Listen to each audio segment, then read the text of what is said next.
ihdinas siratal mustaqim siratal ladzina an'amta 'alaihim ghairil maghdubi 'alaihim waladdallin. Amin. Bismillahirrahmanirrahim. Qalu subhanaka la ilma lana illa ma 'allamtana innaka antal alimul hakim. Qala ya Adamu ambihum bi asma'ihim falamma ambahum bi asma'ihim qala alam aqul lakum inni a'lamu ghaibas samawati wal ardi wa a'lamu ma tubduna wa ma kuntum taktumun. Wa iz qulna lil malaikati isjudu li adama fasajadu illa iblis aba wastakbara wa kana minal kafirin. Wa qulna ya Adamu uskun anta wa zawjukal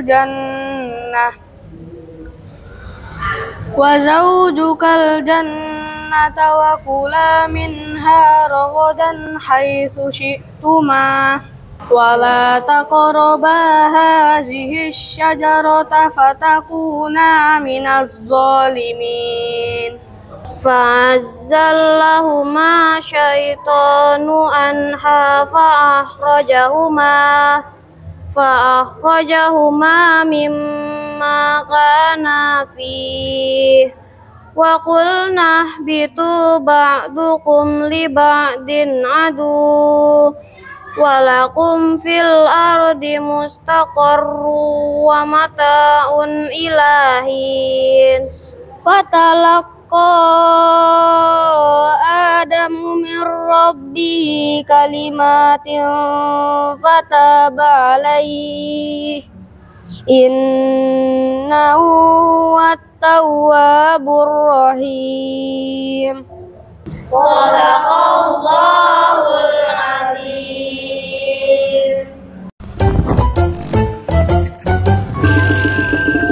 Assalamualaikum warahmatullahi wabarakatuh. Alhamdulillah, puji dan syukur kehadirat Allah Subhanahu wa Ta'ala yang telah memberikan kita kesempatan untuk kembali berjumpa di podcast Sinau, Semangat Mencari Ilmu. Sebuah ruang belajar daring yang menemani kita di bulan Ramadan yang penuh berkah ini. Salawat serta salam kita hanturkan kepada Nabi besar Muhammad SAW beserta keluarga dan kerabatnya. Halo sahabat Sinau, apa kabarnya hari ini? Semoga selalu dalam lindungan Allah Subhanahu wa Ta'ala dan tetap semangat menjalankan ibadah puasa. Saya Raisa Rifdah Aulia akan menemani sahabat Sinau dalam episode kali ini. Bulan Ramadan adalah bulan yang istimewa bagi umat Islam.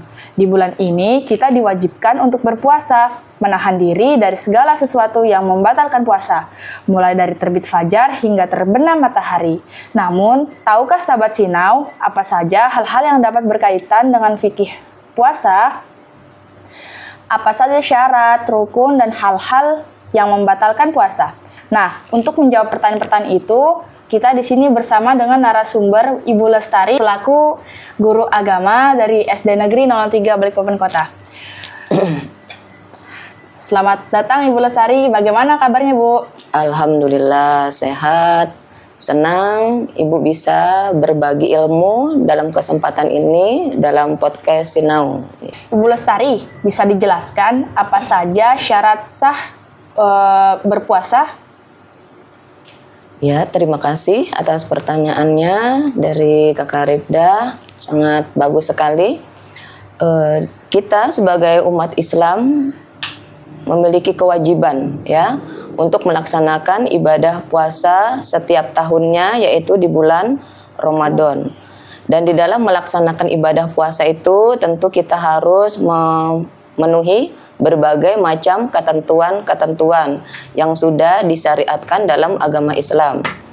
Nah, untuk ketentuan tersebut, yang pertama yang harus kita perhatikan adalah syarat wajib puasa, yaitu hal-hal yang diwajibkan harus dipenuhi oleh setiap umat Islam.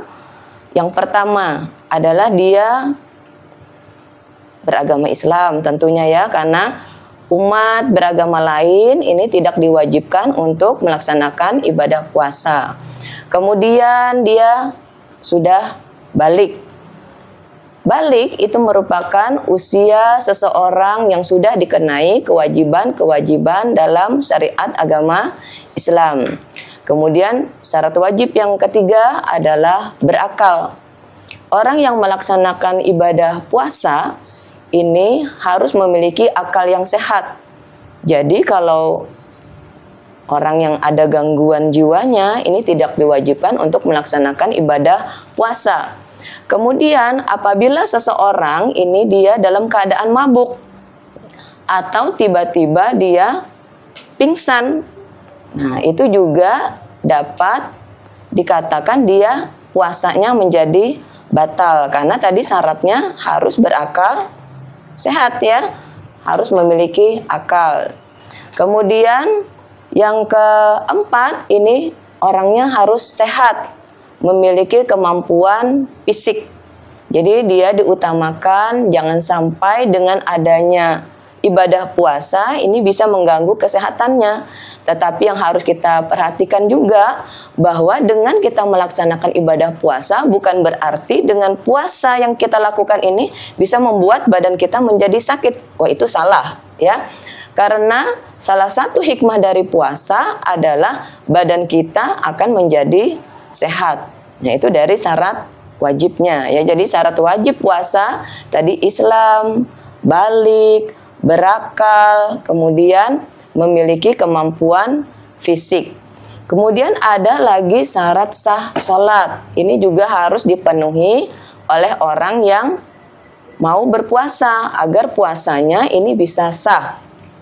Yang pertama adalah dia harus berniat.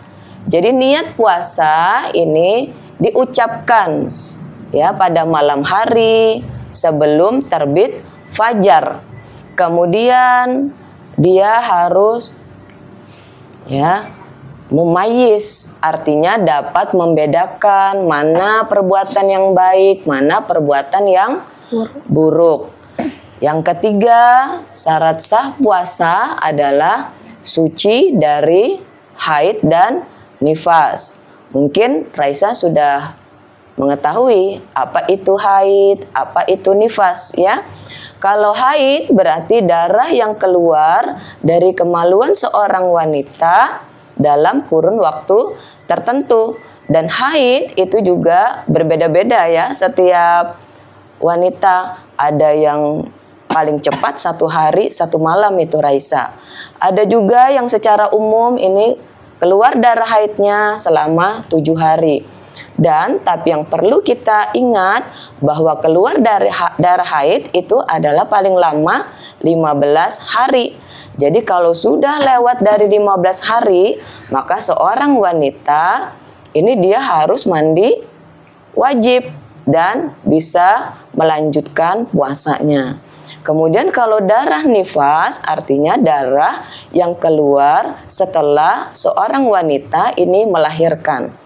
Ya, jadi kalau untuk syarat sah puasa dia harus suci dari haid dan nifas. Nah, kemudian syarat sah puasa lainnya ini adalah pada waktu yang sudah ditentukan. Karena untuk waktu puasa ini ada yang dikatakan sebagai puasa yang hukumnya haram. Berarti kita tidak boleh berpuasa, seperti puasa di 2 hari raya, yaitu puasa pada saat Idul Fitri dan puasa pada saat hari raya Idul Adha. Itu tidak boleh karena hukumnya haram. Nah, sedangkan untuk puasa Ramadan ini hukumnya wajib, ya. Nah, kalau namanya hukumnya wajib berarti harus dilaksanakan khusus di bulan Ramadan. Nah, di samping itu juga hukum puasa yang wajib lainnya itu adalah puasa kafarat. Ya, apabila nanti pada saat selama bulan Ramadan ini ada pasangan suami istri yang melakukan pelanggaran berupa melakukan hubungan suami istri di siang hari di bulan Ramadan, maka dia akan dikenakan denda, yaitu melaksanakan kafarat. Mungkin itu aja, Raisa. Alhamdulillah. Bu Rustari, bisa jelaskan juga apa saja rukun-rukun yang harus dipenuhi agar puasa kita sah mungkin? Ya, terima kasih pertanyaannya, luar biasa ya. Untuk rukun puasa sebagaimana kita ketahui adalah sesuatu yang harus ada di dalam ibadah puasa. Apabila salah satu dari rukun puasa ini tidak terpenuhi, maka jelas puasanya akan batal. Nah, rukun puasa itu ada 2. Yang pertama adalah niat. Tadi sudah ya Ibu jelaskan bahwa niat puasa ini dilakukan pada malam hari, ya, sebelum terbit fajar. Nah, puasanya mungkin sahabat Sinau sudah hebat semua ini ya. Niat puasa yang biasanya dibaca pada saat bulan Ramadan itu adalah nawaitu sauma godin an adai fardi syahri Ramadana hazihi sanati lillahi ta'ala. Sengaja saya berpuasa fardu Ramadan esok hari dalam ini tahun karena Allah Ta'ala. Niat letaknya ada di dalam hati. Tetapi kita disunahkan untuk melafazkannya. Nah, tadi ya kita sudah melafazkan sama-sama ya Raisa. Kemudian yang kedua, rukun puasanya adalah menahan diri dari segala yang membatalkan puasa, mulai dari terbit fajar sampai terbenam matahari. Itu. Hal-hal apa saja yang dapat membatalkan puasa, Bu Lestari? Ya, bagus sekali ini pertanyaannya. Untuk hal-hal yang membatalkan puasa, ini juga menjadi poin penting yang harus kita perhatikan ya, Raisa. Karena apabila kita tidak memperhatikannya, dikhawatirkan nanti. Padahal kita ini melakukan sesuatu yang membatalkan puasa, tapi menurut pendapat kita tidak. Nah, itu juga harus kita pelajari. Maka dengan adanya podcast Sinau ini kita belajar bersama ya dengan para sahabat Sinau. Hal-hal yang membatalkan puasa itu antara lain yang pertama, makan dan minum dengan sengaja. Tapi Bu, apabila kita tidak sengaja bagaimana? Nah, itu juga harus kita pelajari melalui podcast sahabat Sinau ini. Nah, apabila kita makan dan minum tidak sengaja, kelupaan nih Raisa, umpamanya setelah belajar, kemudian sesampai di rumah, ya setelah pulang sekolah, kelelahan, langsung minum. Nah, kita lupa ini, Raisa terlupakan padahal ini sedang melaksanakan ibadah puasa. Karena lupa tadi, ini dimaafkan. Di dalam syariat Islam itu dimaafkan. Apabila seseorang terlupa makan dan minum, maka dia boleh melanjutkan puasanya, menyempurnakan puasanya di waktu yang telah ditentukan, ya. Kemudian yang kedua, hal-hal yang membatalkan puasa ini adalah muntah dengan sengaja. Nah, ini mungkin teman-teman Raisa Ada ya yang pernah melakukan hal yang demikian?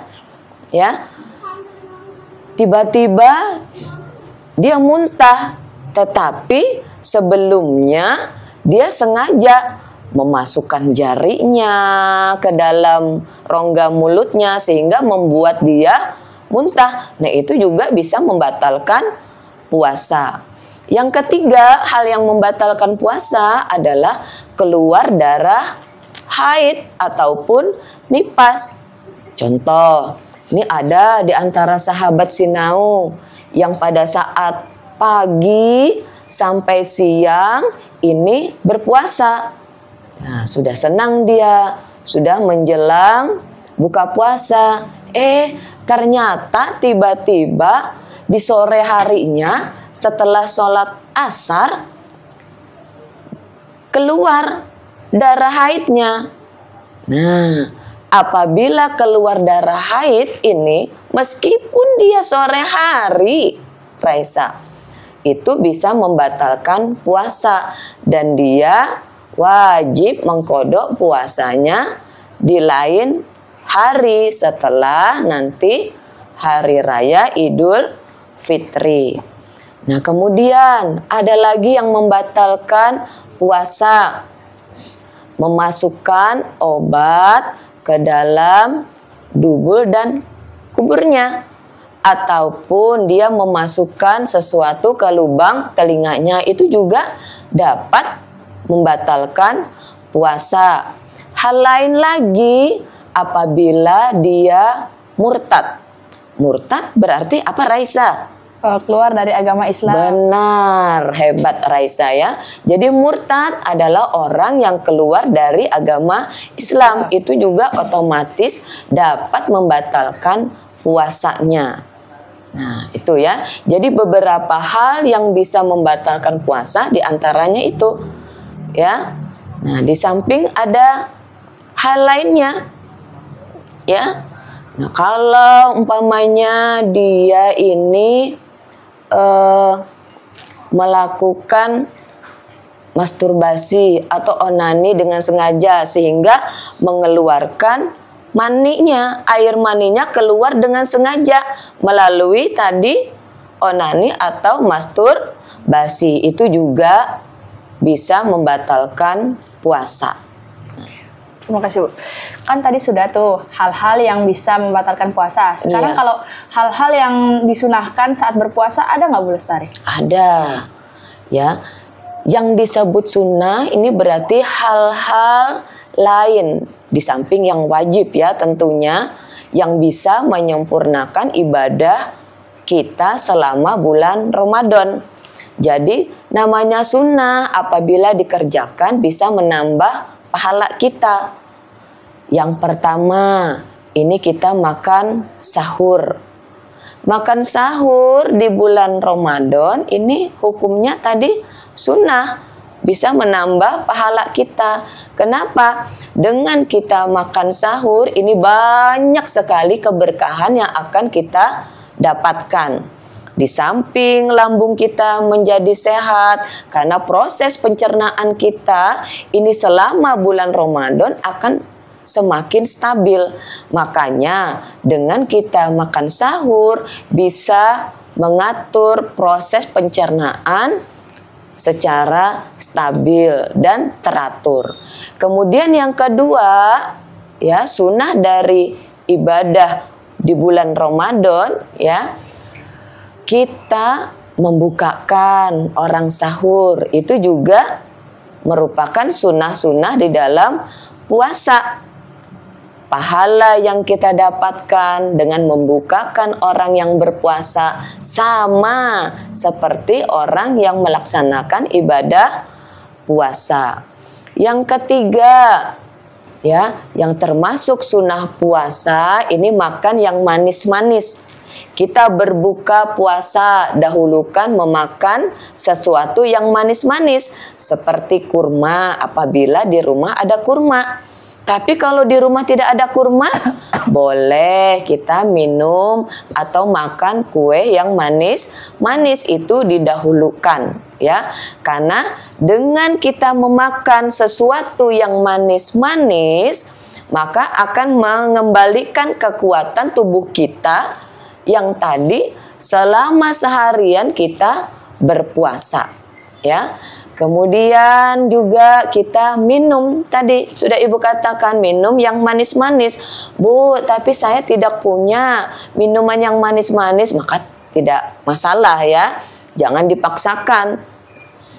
Jangan nanti kita pada saat buka puasa harus memaksa orang tua, harus memaksa ibu kita menggunakan air minum yang manis.